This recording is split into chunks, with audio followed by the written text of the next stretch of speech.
Jaya Jaya Radha Madhava Kunya Bihagute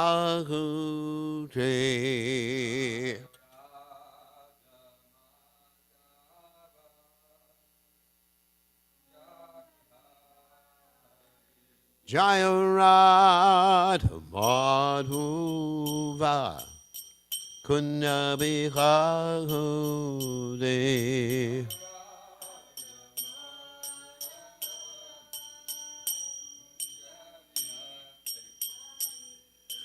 Gopi Jana Balaba Giri Badarahude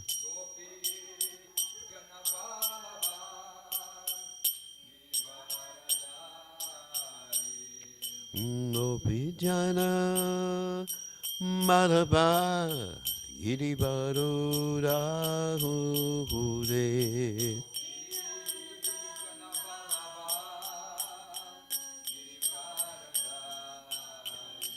Yasodanandana Brajajana Ranjahuna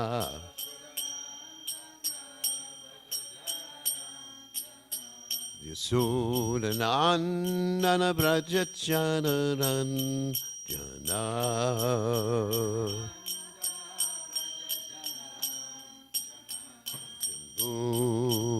Unatera Banachari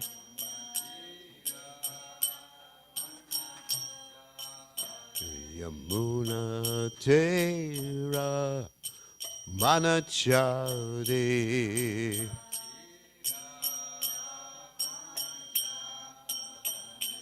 Jayarano Madhava Kunya Bihagute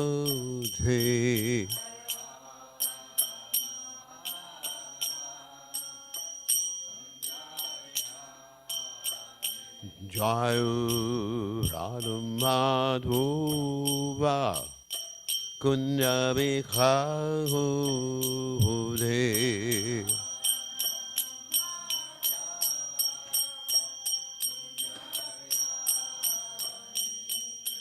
Gopi Jana Balaba Iri Baruda Hure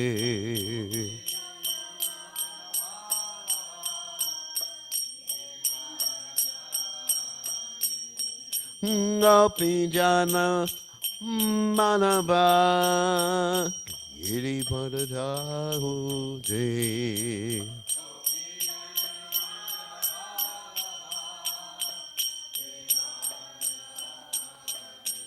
Yasodanandana Prajajana Dandahuna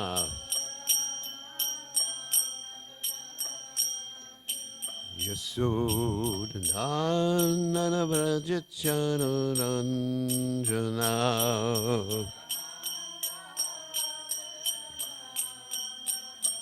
Yamuna Tera Banachanti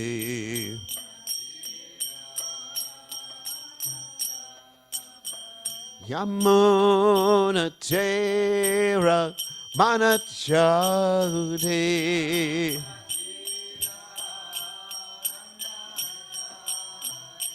Jayuranumadhura Kunya Bihagute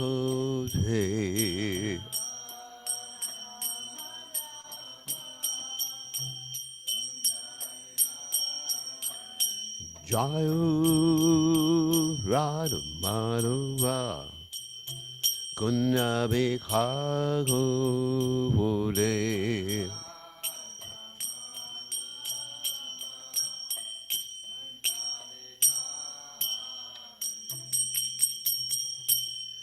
Jai Om Vishnupad Paramahansa Paravatikacharya All Suteta Satashi Shibad His Divine Grace Sabaya Chatananda Bhaktivedanta Goswami Marshila Prabhupada Ki Jai ISKCON Founder Acharya Srila Prabhupada Ki Jai Anantakoti Vaishnav Vrinda Ki Jai Namacharya Shidahridas Thakur Kijai. Parem Se Kaho Shri Krishna Chaitanya Prabhu Nityananda Shidwaita Gadadha Shivasati Gaura Bhakta Vrinnikajai Shri Shri Radha Krishna Gopi Gopinath Sayama Kunda Radha Kunda Giri Govardhan Kijai Vrindavanam Kijai Maturadam Kijai Jagannath Swami Kijai Yamunamai Kijai Shrimati Lasi Devi Kijai Samaveda Bhakta Vrindikajai. Gaur Premananda. Hari Hari Bol. All glories the assembled devotees. All glories the assembled devotees. All glories the assembled devotees. All glories to Shri Guru and Gauranga Srila Prabhupada Ki Jai. Nama Om Vishnupadaya Krishna Prastaya Bhutale Shrimati Bhaktivedanta Swamini Namani Namaste Saraswati Deve Gauravani Pacharani Nivashesha Shunyavadi Paschachate Jitarni. So today we are reading from the Srimad Bhagavatam, 10th canto, 41st verse, text 15. Om Namo Bhagavate Vasudevaya.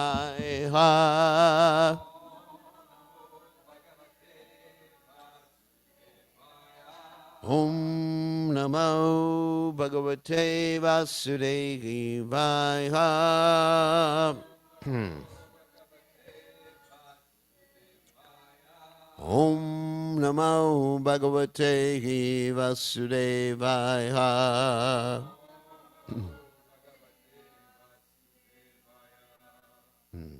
Apas te angri avanejanyas tril lokan shuchiho punan shirasadata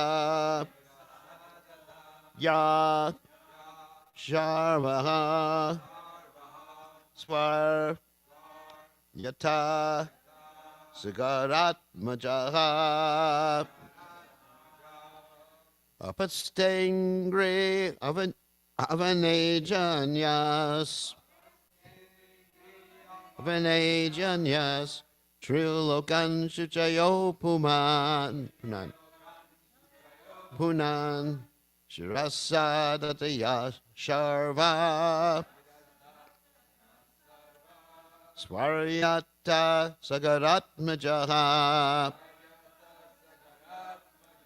apaste angre avanejanyas trilokan shuchayo punan shirasadataya sharva swaryata sagaratmajaha apastengri avanejanyas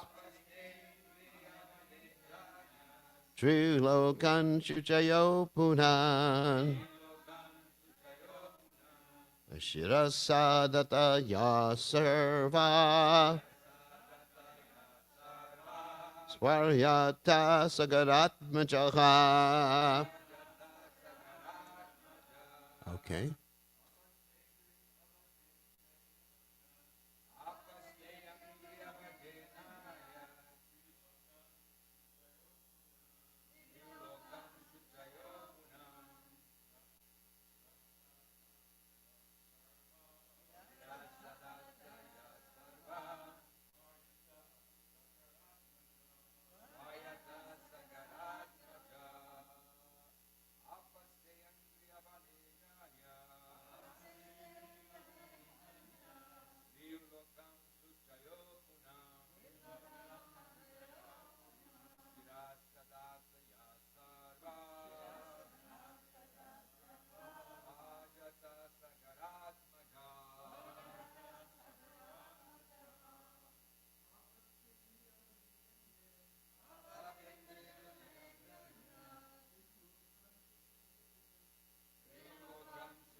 Apaha, the water, namely the river Ganges. Te, your, angry, of the feet, avane janya, coming from the bathing. Trin, the three. Lokan, worlds. Juchayaha, being purely spiritual. Apunan, has purified. Shirasa, on his head. Adata, has taken. Yaha, which? Sharvat, Lord Shiva. Swap, to heaven. Yataha, went. Sagarat Majaha, the sons of King Sagara. As a translation, the water of the river Ganges has, the water of the river Ganges has purified the three worlds, having become transcendental by bathing your feet. Lord Shiva accepted that water on his head, and by that water's grace, the sons of King Sagara attained to heaven. So you can repeat, the water of the river Ganges has purified the three worlds, having become transcendental by bathing your feet. Lord Shiva accepted that water on his head, and by that water's grace, the sons of King Sagara attained to heaven. So there's no purport by the followers and servants of His Divine Grace Srila Prabhupada, but there are commentaries by Vishwanath Chakravarti Thakur and also Jiva Goswami. So we're going to read Vishwanath Chakravarti Thakur's commentary. Apa refers to the water of the Ganga. That spiritual Shuchiyaha, water of the Ganga, having washed your feet, which gave Swarga, Swaryata, that means the heavenly planets, to the descendants of Sagara, and which Shiva holds on his head, purifies the three worlds. So, and Jiva Goswami has a more lengthy commentary, and we'll read that. That is the glory of the water that washed your feet. The power of being touched by that water is most astonishing. Other holy places become impure by burning up great sins of the people who visit. Incidentally, even though they may become impure, the sages go there and purify them. So, but your foot water as the Ganga is most pure, Shuchiyaha, and never becomes impure. Not only does it purify the three worlds, but it is worshipped by Lord Shiva, the chief of all protectors of the planets, who is worthy of worship. Shiva holds that water on his head. So there's some Sanskrit here. Atapiyat pada nagavasrishtam jagat virincho paritarhanam baha shishambunachanya tabomakundat ko namaloke bhagavat pradarta. Who can be called by the name Bhagavat except Mukunda, whose toenail water purifies the universe along with Shiva and becomes Argya for Brahma. That's from the Bhagavatam 1:18-21. The impurity of the crematorium, Shiva's place, becomes purified. Thus the water from your feet is the ultimate goal of all people. Not only does that water purify by its touch, but it produces the highest purity, giving attainment of Brahmaloka to Sagara's sons just by touching that place where the sons of Sagara burnt up. Even though they were great offenders and were burned up because of their offenses, actually offenses to Lord Kapiladev, the sons attained the three worlds, Swar, meaning the top of the three worlds, Brahmaloka. This is explained in the 9th canto. That water purifies, it is the most worshipable, It liberates the worst offenders and gives them the highest goal. That is the glory, the order of glory stated here. Wow, Ganges. So, apastengri avane janyas trilokan shuchio punan shura sorry shurasadataha sharva swaryata sagaratmajaha. So, Omagana Timidandasha Gananjana Shlakaya Chakshur Meditam Yena Tasmai Shigarave Namaha. So, of course, the Ganges is sometimes described as the river Viraj. It's the causal ocean, for those who don't know. And there's very interesting stories about the Ganges, the Ganges River. Sometimes it is described as a gopi who became liquefied because Radharani became angry with her. Ganga Devi. So anyway, and so another point about the Ganges is that repeated bathings in the Ganges will purify you. However, one moment's association with a sage is actually more beneficial than repeated bathings in the Ganges. So that's really important to understand. So the bath purifies one of all sins. Even if your ashes or bones are inundated with the water of the Ganges, you'll go to heaven. Pretty good. So you don't have to do anything. Just get your ashes and your bones inundated by the water of the Ganges. And there's 7 ways that are described in the Vedic literatures of worshiping the Ganges. One way is calling her name. Ganga Devi, Ganga Devi, Ganga Devi. Another way is having darshan of the Ganges. And of course, in Srinam Mayapur, we're very fortunate that the Ganges is right there. And sometimes the Ganges inundates our whole property in Srinam Mayapur. Another one is by touching the water. Another one is by worshiping and bathing. Another one is standing in the waters. Another way is carrying clay from the river. And another one is bathing where she magically appears, like the Manasi Ganga, which is in Govardhan, or the Manasarovara, or the Madhva Sarovara. So these are the different ways. Manasarovara is actually in Udupi, India. She's also considered the daughter of the Himalayas because she flows from the Himalayas. And the goddess Mena is the sister. She's also, another name of Ganga Devi, is the sister of Parvati. And her carrier is a crocodile.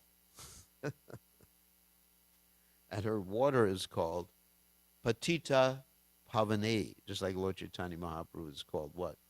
Patita Pavana. Patita means very fallen, so Patita, Maha.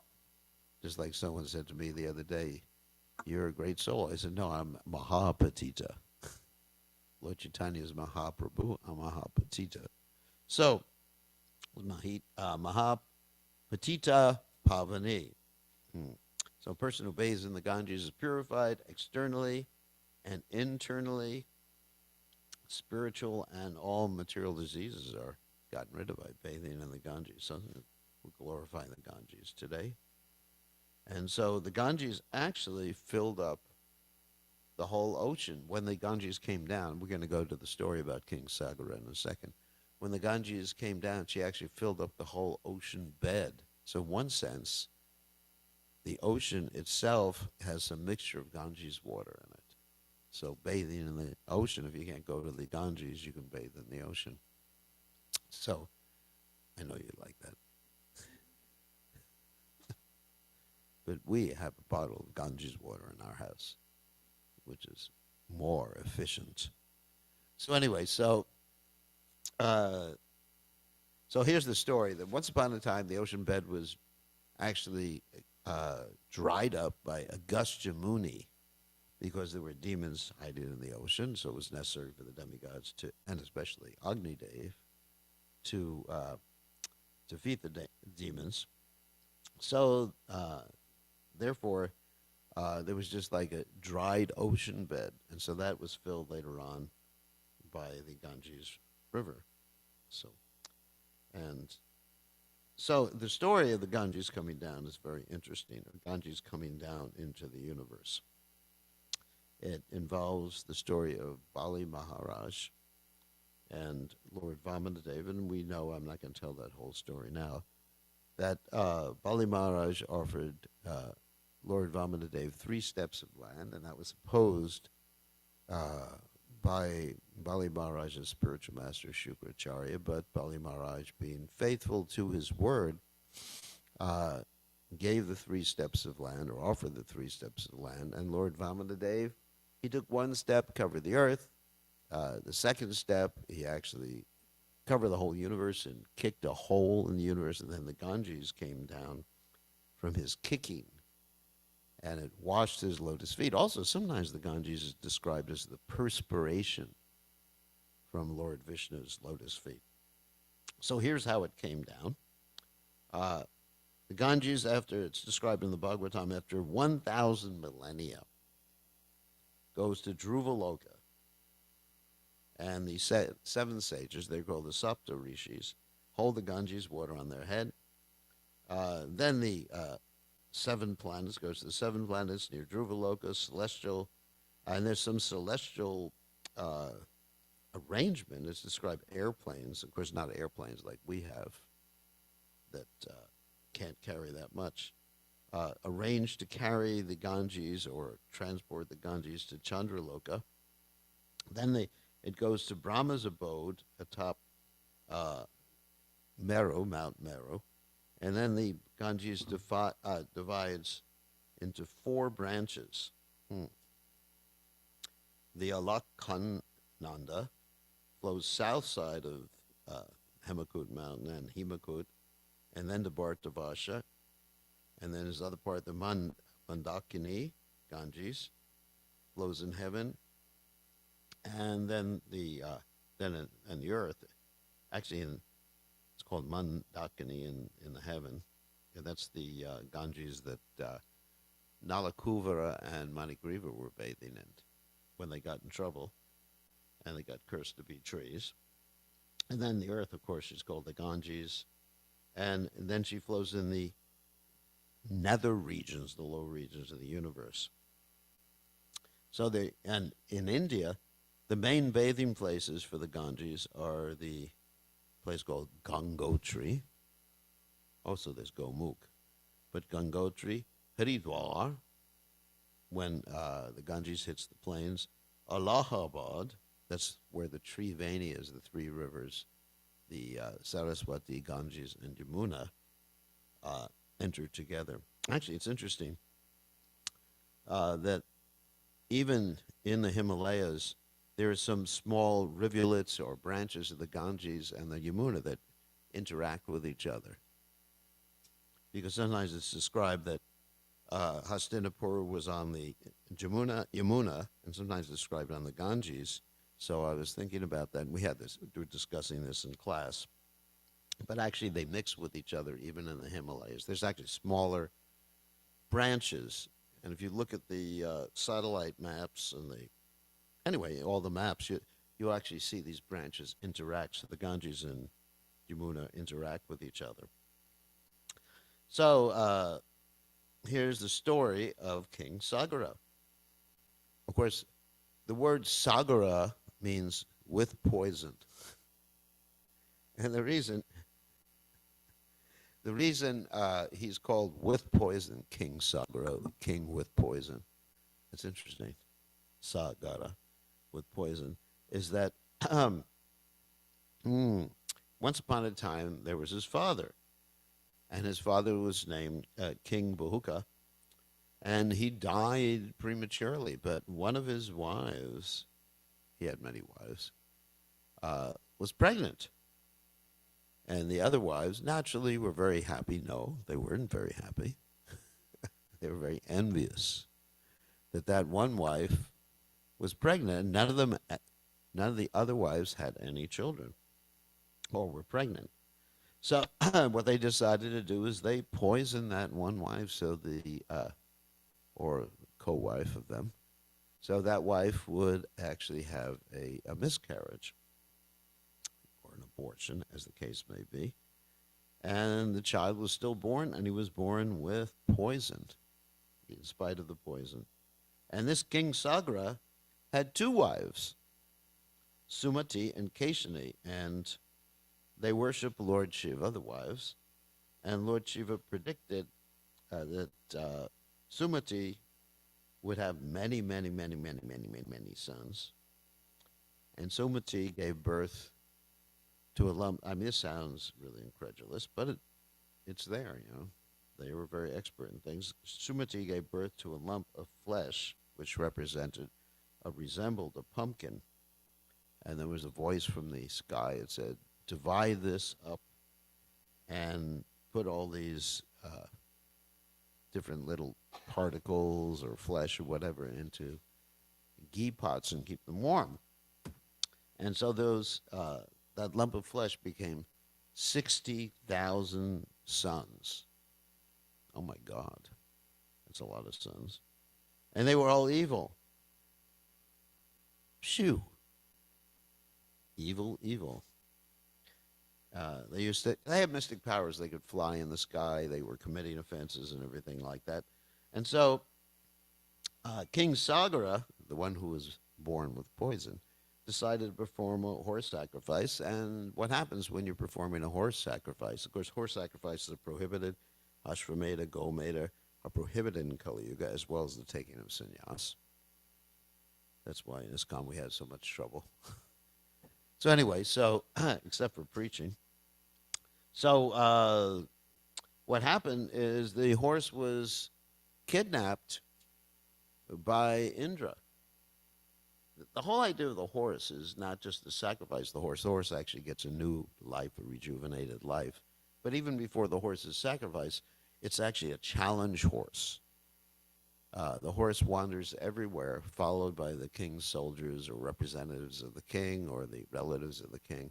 And he has on his head or whatever, he has a challenge plaque that says, anybody who interferes with me will fight the king's soldiers. And anyway, so what happened is Indra stole this horse, and he stole this horse disguised as a Rakshasa, and the 60,000 sons, they were looking for the horse.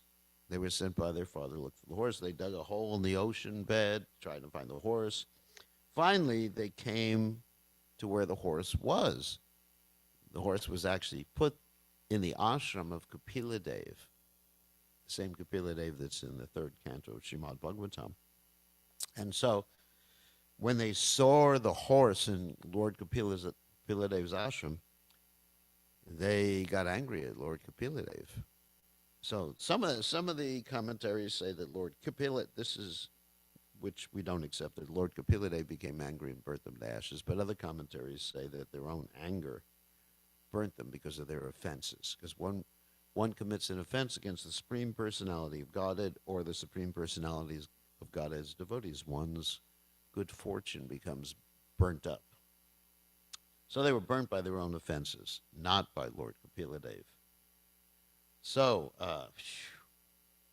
the other wife, remember King Sagara? He had another wife, Keshini. And the other wife of King Sagara, his name was Asamanjasa, and he was also cruel. And he acted cruel because he just wanted to renounce this world. He was actually a mystic, so he used to kill all of his friends when they would fight with him. And he actually brought them back to life, too. His killing of his friends was a trick so he could take sannyas. Good trick. So his father, Sagara, banished him, but he had a son who was actually quite nice, named Angsuman, and he was searching for the horse. He found the horse at Lord Kapila Dev's ashram, and he had a good attitude towards Lord Kapila Dev. He circumambulated Lord Kapila Dev and prayed, and He saw all of his uncles there. He got the horse back. He saw all of his uncles there who had been burnt by their own ashes, all the skulls and everything like that. And he wanted to do something about them also. He brought the horse back to his father. And so he was advised by Garuda, the bird carrier of the Supreme Personality of God. It's quite a complicated story. Advised by Garuda to bring the Ganges to bathe the bones and the ashes of his uncles who had died. So he started performing austerities to bring the Ganges down. Nothing happened. Then he had a son. His son's name was Dilipa. And Dilipa followed in his father's footsteps, and he was performing austerities. Ganges didn't come down. And then he had a son, Bhagirath, which is actually the name of the Ganges, the Bhagirath, part of the Ganges. And he went for 1,000 celestial years of austerities.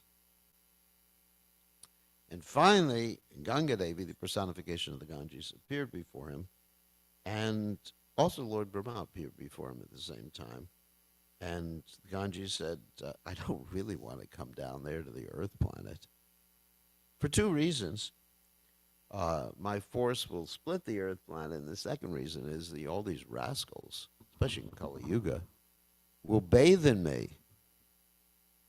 You bathe in the Ganges, you dump off all your sinful reactions and karma.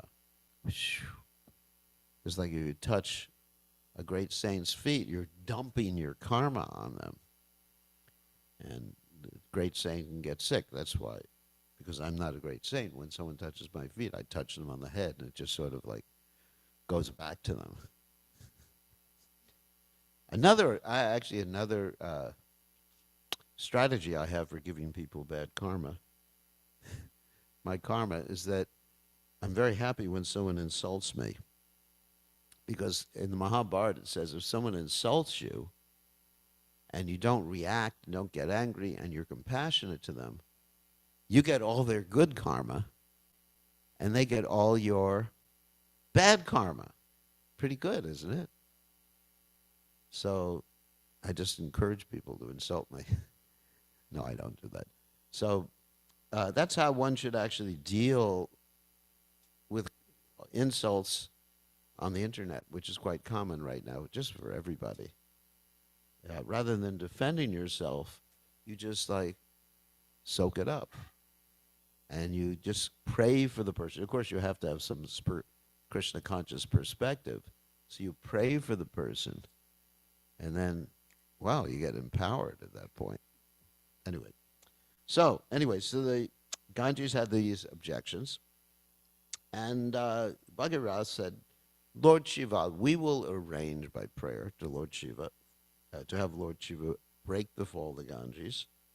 And as far as your objection about the sinful reactions of the people who bathe in you, the pure souls, they'll also bathe in you, like devotees like Srila Prabhupada and other pure souls. And they'll purify, as I mentioned before at the beginning of class, the devotees, the pure devotees, they purify even a holy place.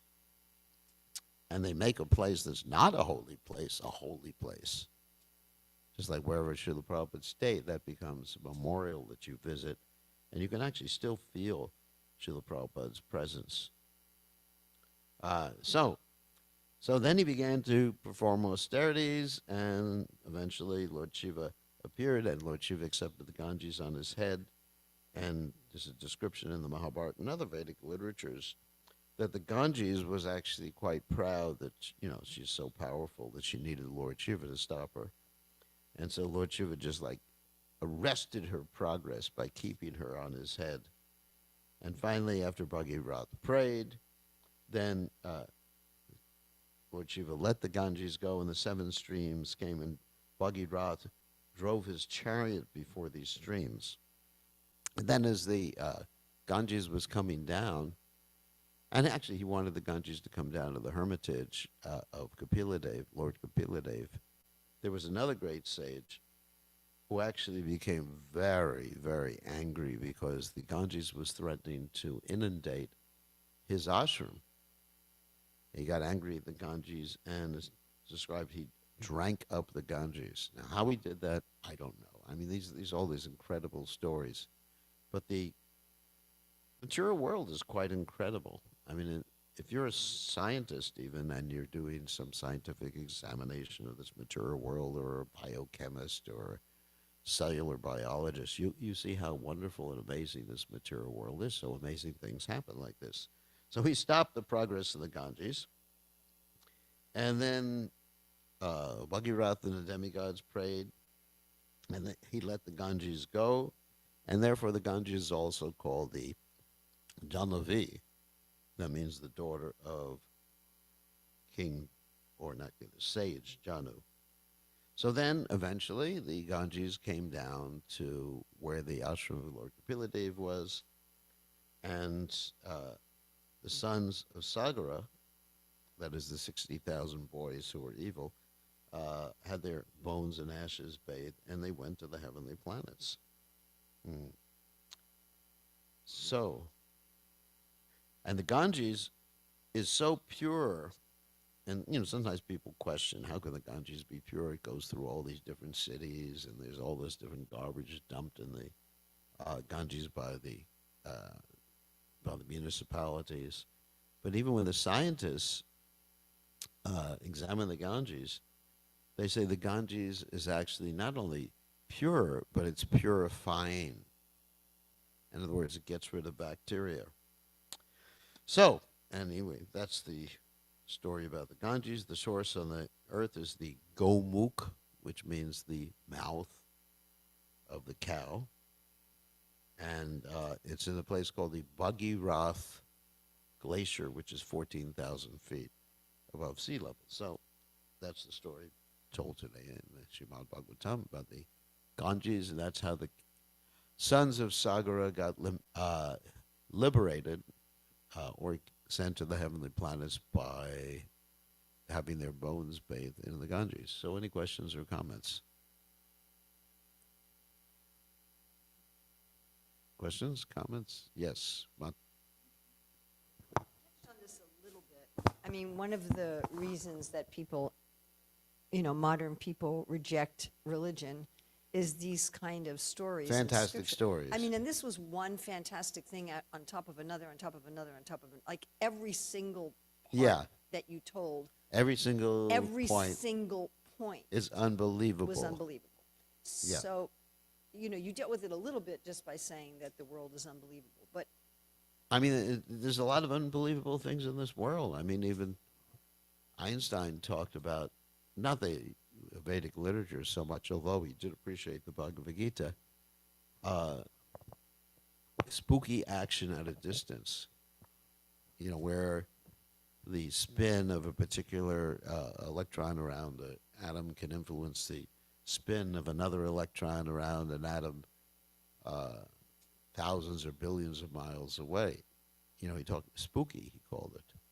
So, and if you go into a cell, you see like little creatures that are walking. My favorite creature, the Kinesin, we talk about. And there's a lot of things happening that are just simply unbelievable the more you look at this material energy. What is gravity? Do we understand what gravity is? Of course, gravity is Sesha, like that, Sesha. But really, the scientists, do they really understand what gravity is? No. They don't even know what they give names to the main forces in the universe, like the weak and the strong, gravity and electromagnetism. But do they actually know what it is? The weak and the strong, the bonding forces in the atom, or the repulsive forces in the atom. And gravity, I think and electromagnetism means like radio waves. So there's a lot of things that happen. I mean, for example, if you were to bring a very primitive person, someone who had no contact with modern technology, to America, and they were to see, mobile phones, it would just be, how is that possible? And so, when we hear about Janu or Agastya Muni, drinking a lot, It's not exactly like we picture drinking. It's some process that they utilize, some mystic process. It's not that you could drink a river or even a gallon or two and remain alive, right? I mean, you can die from overhydration. Because one time I investigated how much water should I drink a day, because I have to drink more because of my kidneys to flush out the kidneys. And they said, be careful. If you drink too much, you can die because you'll dilute the blood, and then there won't be enough sodium, and there won't be enough potassium, and then you'll die from drinking too much. And many athletes, did you know that? And many athletes, when they're running races, they actually keep hydrating themselves, and they die from hydration. So imagine drinking a whole river. So how does that happen? But there's some sort of mystic process, and I am not expert in these mystic processes. There's some sort of mystic process by which they do it. It's not the ordinary process that we utilize when we're drinking.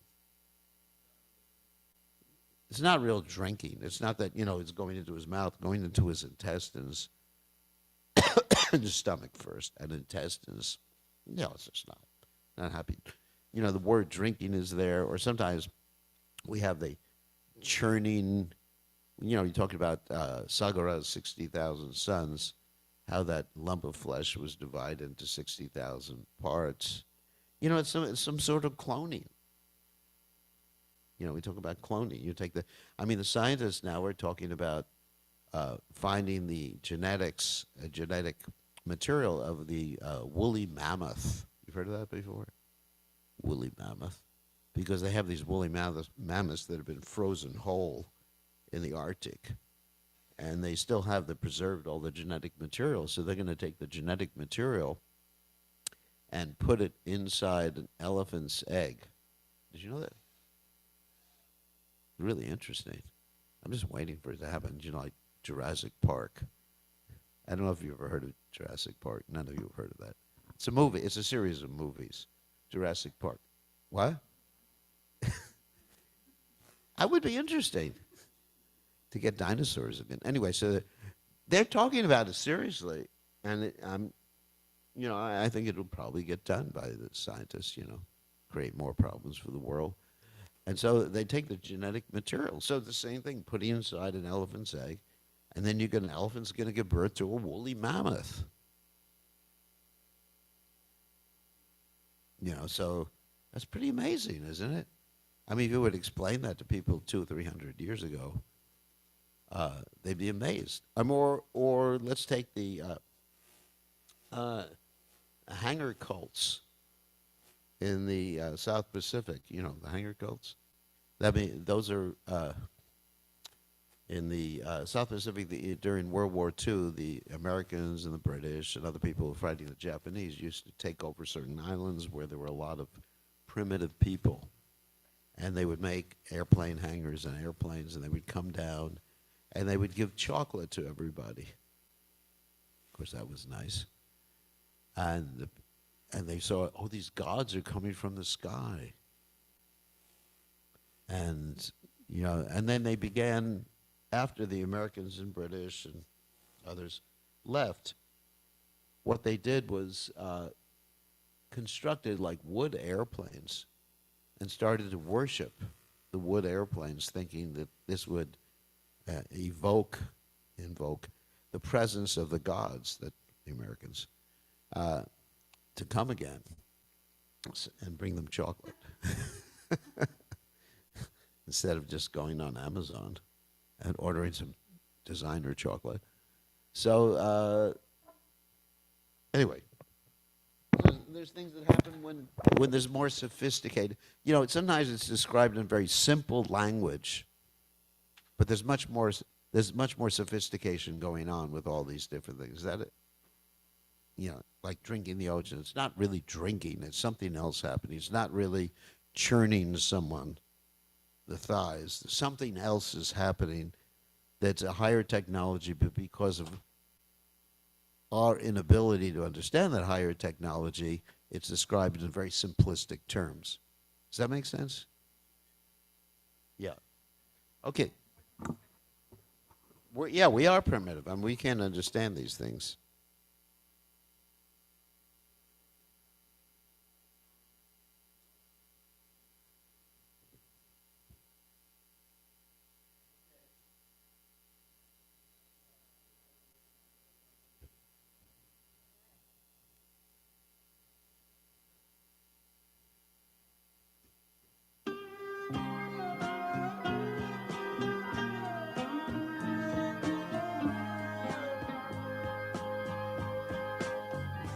Govindam Adipurusham Tamaham Bhajami Govindam Adipurusham Tamaham Bhajami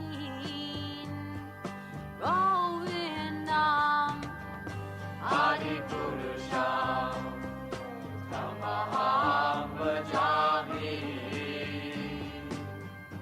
Enam Kanvantam Aravindanalayatacham Bharavatam Samasitam Buddhasundarangam Kandar Agom Vidamaniya Nishesha Shobha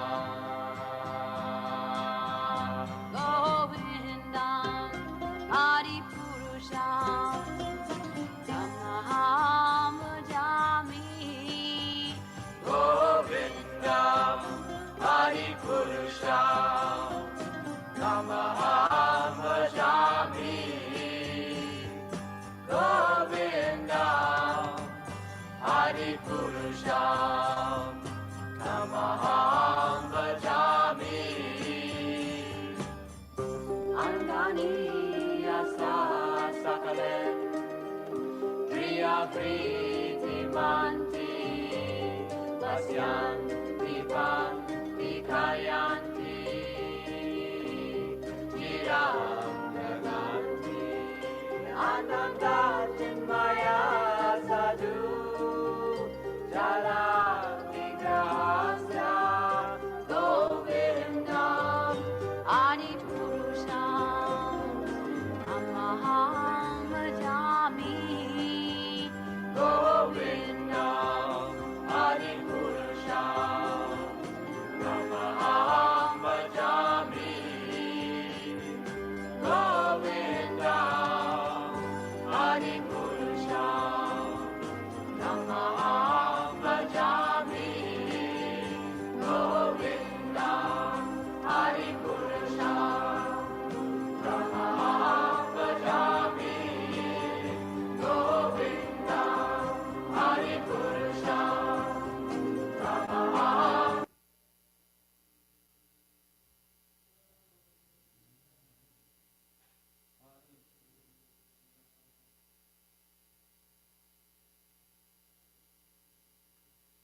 Govindam Purusham Namaho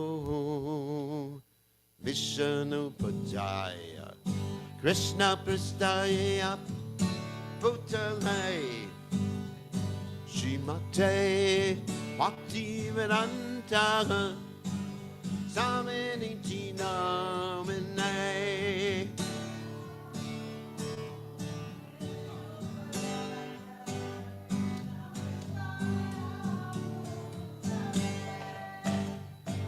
Himate Bhaktivedanta Namaniti Namine Namaste Saraswati Deve Muramani Pacharane Nivesesha Shunyavade Pasachade Sacharane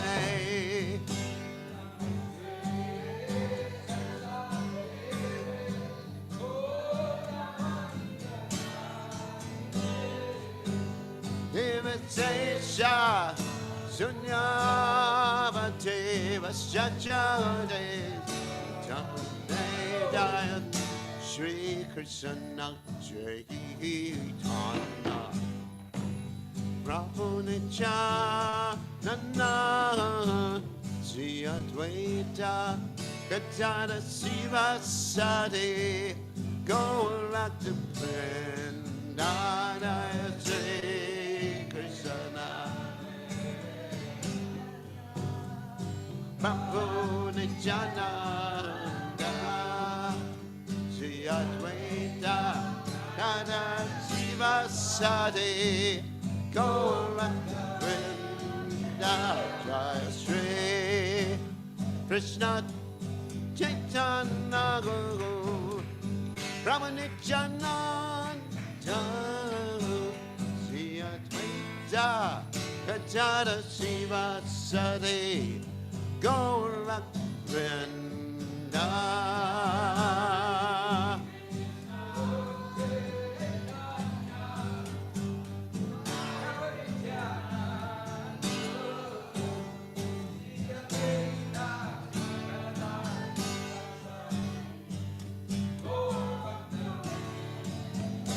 Jaya Shri Krishna Chaitanya Prabhu Nityananda Sri Advaita Gadada Siva Sati Gauranga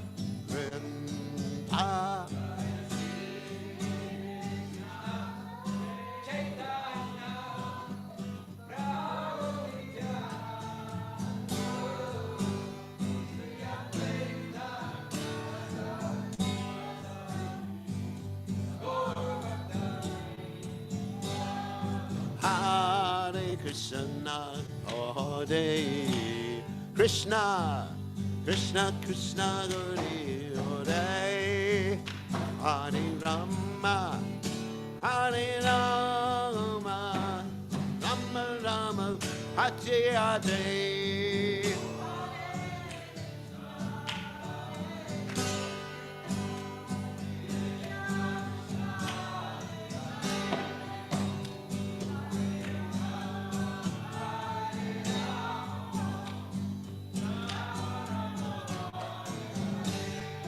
Hare Krishna, Hare Krishna, Krishna Krishna, Hare Hare, Hare Rama, Hare Rama, Rama Rama, Hare Hare.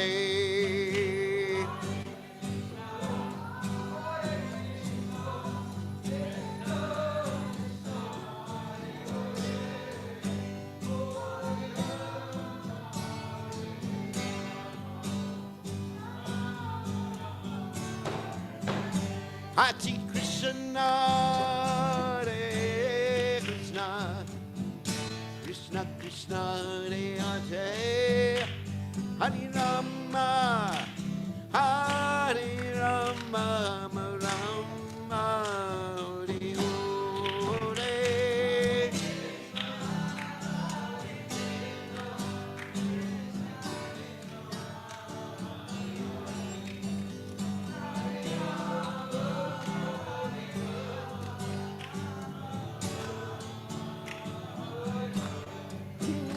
Hare Krishna, Hare Krishna, Krishna Krishna, Hare Hare, Hare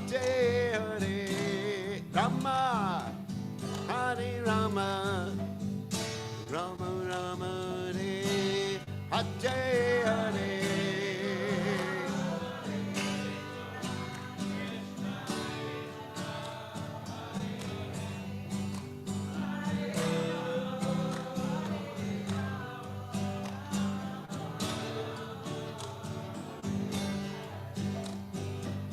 Hare Krishna, Hare Krishna, Krishna Krishna, Hare Hare, Hare Ram, Hare Ram, Ram Ram, Hare Hare.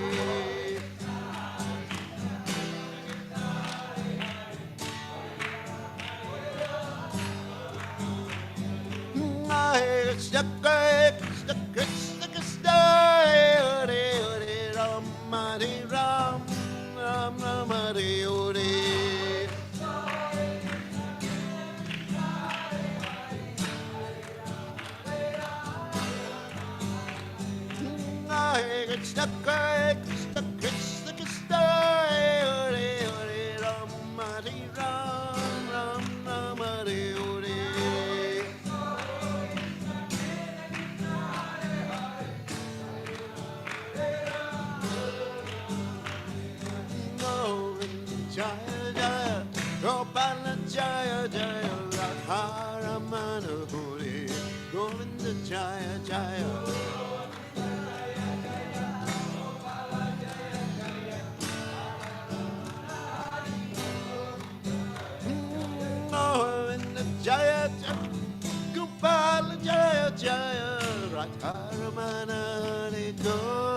Jaya Jaya.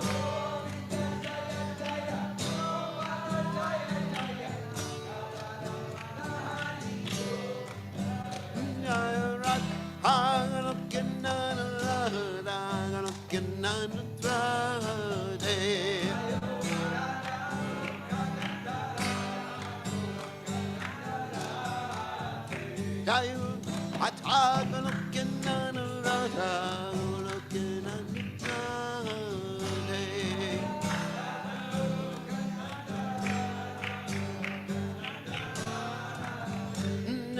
Radhe, Jaya Radhe, Radhe, Radhe.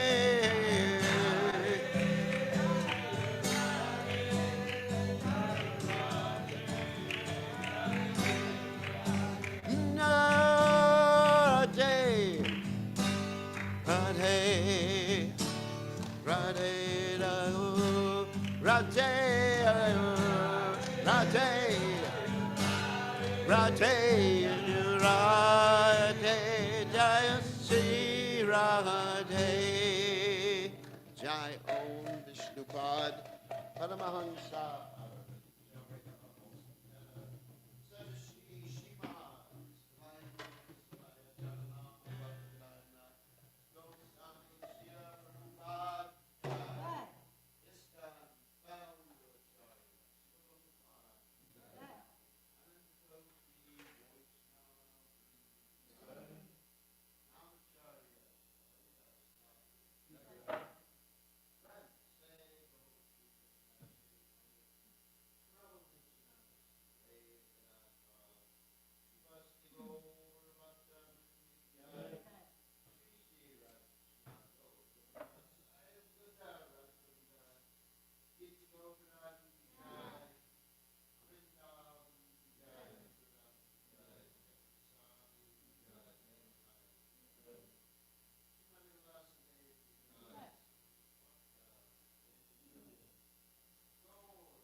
Chaito Darpanam